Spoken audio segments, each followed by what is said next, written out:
started off as a protest for one man, former President Jacob Zuma. Today it has engulfed the entire country. Business owners are complaining of financial ruin. Families are hiding in their homes, scared of being targeted. As always, some communities are facing the brunt of it.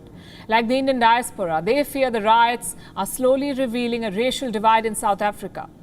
Is the country that defeated apartheid forgetting its roots? Why are Indians being targeted for South Africa's failures? Our next report explores.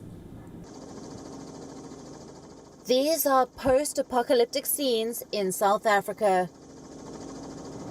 Roads overrun with military vehicles. Malls and stores pillaged.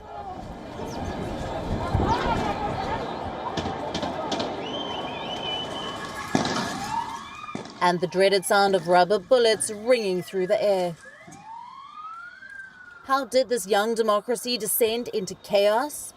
Thanks to the malicious defiance of this man, South Africa's former president Jacob Zuma. He's often called the Teflon leader, blessed with the uncanny skill of escaping blame. Zuma is neck deep in corruption, but in South Africa, he's still a hero, a champion of the poor, and when champions get jailed, expect a pushback.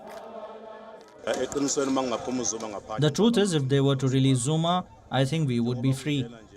As things stand, we are going to keep protesting.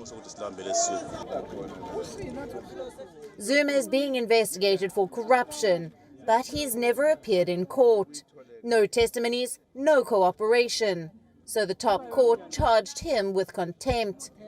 He was sentenced to 15 months in prison. Zuma's response? More defiance.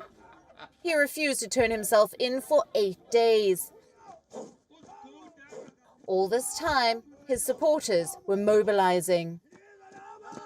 Then, on the 8th of July, Zuma surrendered. Soon, protests turned to riots. Slogans gave way to plunder. It wasn't just about Zuma's arrest anymore. It was about South Africa's waning economy.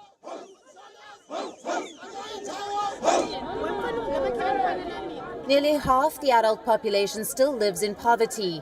Unemployment hit a record high of 32.6%, so discontent was always there. Zuma, the wily politician, played on it, but the government doesn't agree. What we are witnessing now are opportunistic acts of criminality, with groups of people instigating chaos merely as a cover for looting and theft. There is no grievance nor any political cause that can justify the violence and the destruction that we have seen in parts of KwaZulu-Natal and Gauteng.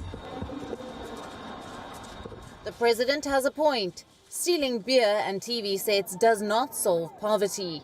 Neither does burning shopping malls and warehouses.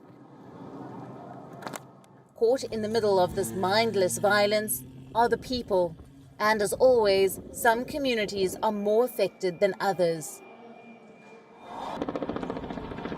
The Indian diaspora in Durban is one such community. Their shops have been singled out and looted. Could the unrest be gaining a racist overtone? Some residents certainly think so. 2 days have been the most turbulent days of my experience in Durban, and the kind of rampant looting, vandalism, and absolute lawlessness and anarchy which is going around.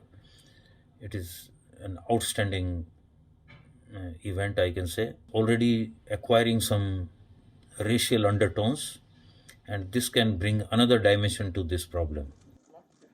At the center of Zuma's corruption case is this family, the Guptas, vastly rich and equally nefarious. They migrated from India in 1993. Their rise involved bribing officials and stealing government contracts. Many South Africans feel the Guptas overran their country. Is this perception channeling the anger towards Indians? Unfortunate for a society that is all too familiar with racism. 6 days on, the streets are still burning. South African democracy is at a crossroads. Years back, one man waged this country's most dogged revolution. He fought that battle in peace, locked inside the four walls of a tiny cell on Robben Island. Today, the discontent is fiery. It's violent, lawless, and disruptive. Bureau Report, WION, World is One. WION is now available in your country. Download the app now and get all the news on the move.